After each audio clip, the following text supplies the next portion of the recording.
오늘 우리에게 주신 하나님의 말씀은 열왕기하 4장 8절에서 17절입니다. 열왕기하 4장 8절에서 17절 말씀 한 목소리로 읽겠습니다. 하루는 엘리사가 수넴에 이르렀더니 거기에 한 귀한 여인이 그를 간권하여 음식을 먹게 하였으므로 엘리사가 그곳을 지날 때마다 음식을 먹으러 그리로 들어갔더라. 여인이 그의 남편에게 이르되 항상 우리를 지나가는 이 사람은 하나님의 거룩한 사람인 줄을 내가 아노니 청하건대 우리가 그를 위하여 작은 방을 담 위에 만들고 침상과 책상과 의자와 촛대를 두사이다. 그가 우리에게 이르면 거기에 머물리이다 하였더라. 하루는 엘리사가 거기에 이르러 그 방에 들어가 누웠더니 자기 사환 게하시에게 이르되 이 수넴 여인을 불러오라 하니 곧 여인을 부르매 여인이 그 앞에 선지라.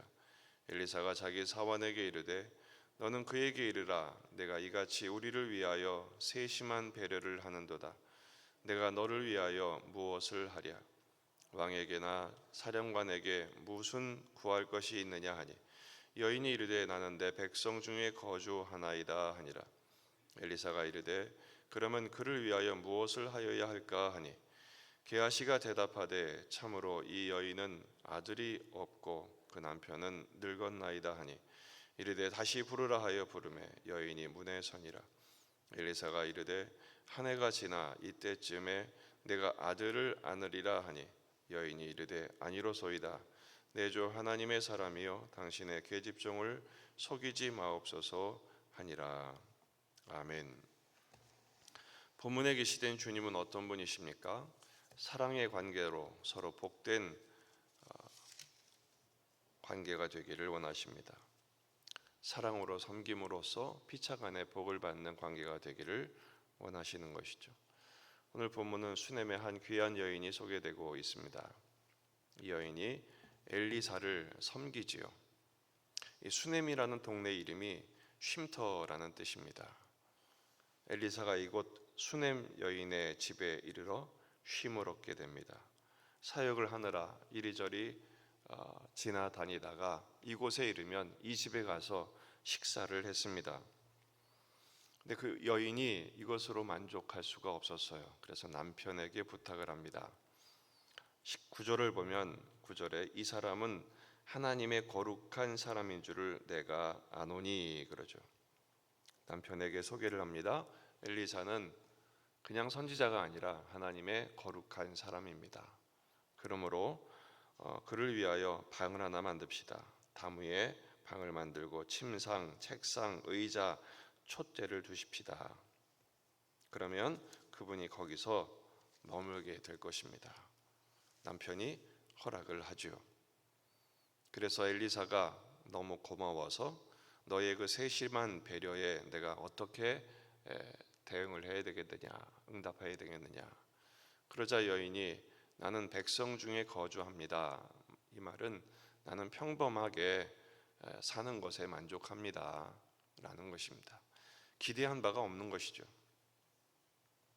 그러자 고민을 하다가 아들을 약속합니다. 그리고 마침내 아들을 낳았다라는 이야기입니다. 오늘 본문에서 우리가 주목해야 될 것은 무엇입니까? 이 여인의 섬김의 원인이 무엇이냐라는 것입니다. 이 수넴 여인은 왜 엘리사를 섬겼을까? 첫째는 하나님을 사랑했기 때문입니다. 하나님을 사랑하면 하나님의 사람도 사랑합니다. 섬기게 되어 있지요. 한 서기관이 예수님께 묻습니다. 모든 계명의 첫째가 무엇입니까? 하나님을 사랑하라 라는 것입니다. 내 마음과 뜻과 목숨과 힘을 다해서 하나님을 사랑하라. 우리가 예배하는 이유가 무엇입니까? 우리가 이렇게 기도하는 이유가 무엇입니까? 하나님을 사랑하기 때문입니다. 지금 이 열왕기는 누가 읽고 있습니까? 바로 포로된 백성들이 읽고 있습니다. 이 열왕기의 교훈이 무엇입니까? 너희들이 이토록 고생하는 이유는 하나님을 사랑하는 일에 실패했기 때문이다. 다시 하나님을 사랑하라. 그 메시지를 담고 있는 것이죠. 로마서 8장 28절 우리가 알거니와 하나님을 사랑하는 자 곧 그의 뜻대로 부르심을 입은 자들에게는 모든 것이 합력하여 선을 이루느니라. 여러분, 이 아침에 하나님을 사랑하는 중심이 다시 회복되길 바랍니다. 어제보다 오늘, 오늘보다 내일 주님을 더욱 사랑하십시다. 두 번째는 이 여인이 그토록 엘리사를 섬겼던 이유는 엘리사가 하나님의 거룩한 사람인 것을 알아보았기 때문입니다. 남편에게 소개하죠. 이분은 하나님의 거룩한 사람입니다 라고 고백한 것입니다. 둘째 계명은 무엇입니까? 내 이웃을 내 몸과 같이 사랑하라. 근데 더군다나 이 엘리사는 하나님의 사람이죠. 말씀의 사람입니다. 결국 이 수넴 여인은 엘리사를 섬긴 게 아니라 하나님의 사람을 섬겼으므로 하나님을 섬긴 것입니다. 더군다나 그는 계산한 바가 없어요. 바라는 게 없습니다. 뭘 원하는가? 내가 원하는 게 뭐가 있겠습니까? 평범하게 사는 것이 감사할 뿐입니다 라는 고백이죠. 우리가 또 한 가지 주목할 것은 이 수넴 여인이 엘리사를 위해 준비한 것입니다. 본문에서 13절에 엘리사가 말하죠.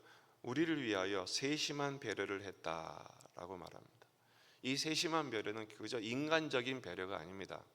놀랍게도 이 여인이 엘리사를 위해 준비했던 방, 침상, 책상, 의자, 그리고 촛대, 이것은요 성소를 구성하는 기구들을 설명하는 단어들입니다. 방은 성소를 말합니다. 책상은 떡상이죠. 의자는 보좌를 의미합니다. 촛대는 메노라, 바로 성전에 있는 촛대를 말합니다. 이 여인은 자신도 알지 못하는 사이에 하나님이 감동하셔서 그 당시에 무너졌던 성전에 대한 회복과 소망을 담아내고 있는 것이죠. 그러니 하나님 기뻐하시고 그 가정에 이미 포기했던, 남편은 이미 늙었기 때문에 기대할 수 없었던 후손을 얻게 하시는 복을 허락하신 것입니다. 다시 말해 이 여인은 엘리사에게 방 하나를 마련해 주었을 뿐인데 그곳은 하나님이 임재하시는 신혼방, 남편이신 하나님이 함께 하시는 성소가 되는 소망을 갖게 하신 것입니다.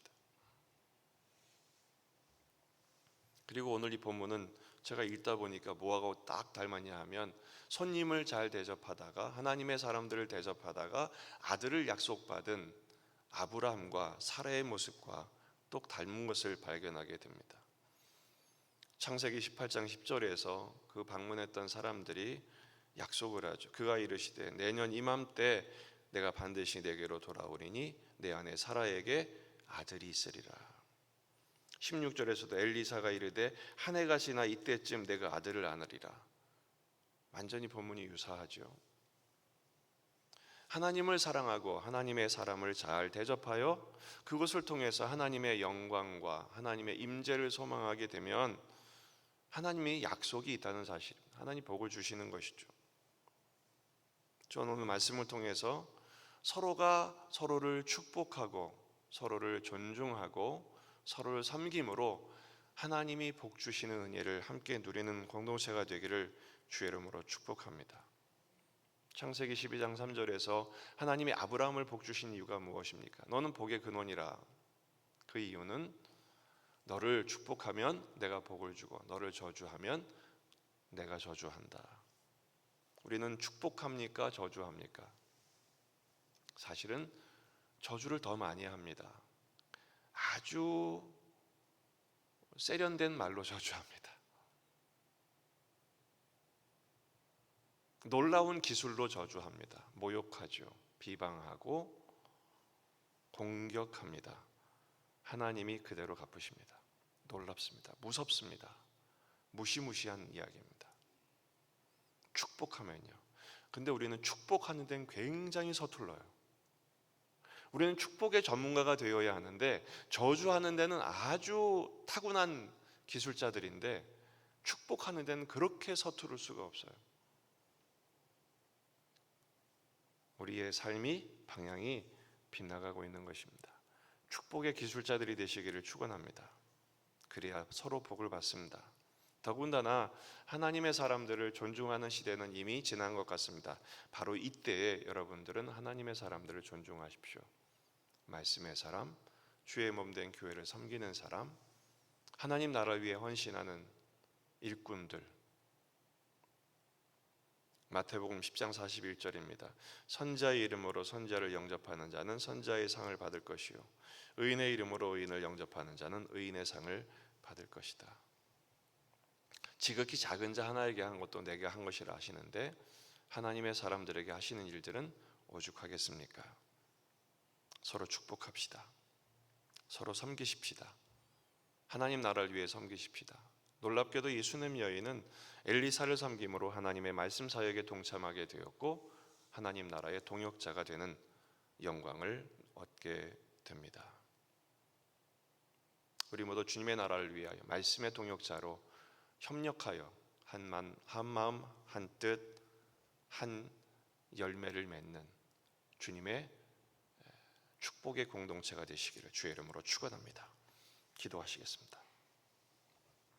말씀을 붙들고 우리 자신과 가정과 교회와 이 지역의 복음화, 민족의 복음화, 세계 복음화를 위하여 11월 달 우리의 경건 실천은 서로 축복하고 존중하는 것입니다. 오늘 말씀을 그대로 적용해서 한 달 동안 축복하여 복받는 우리의 삶이 될 수 있도록, 전쟁이 멈출 수 있도록 환우들을 위해서 기도하시면 좋겠습니다. 다 같이 기도하겠습니다.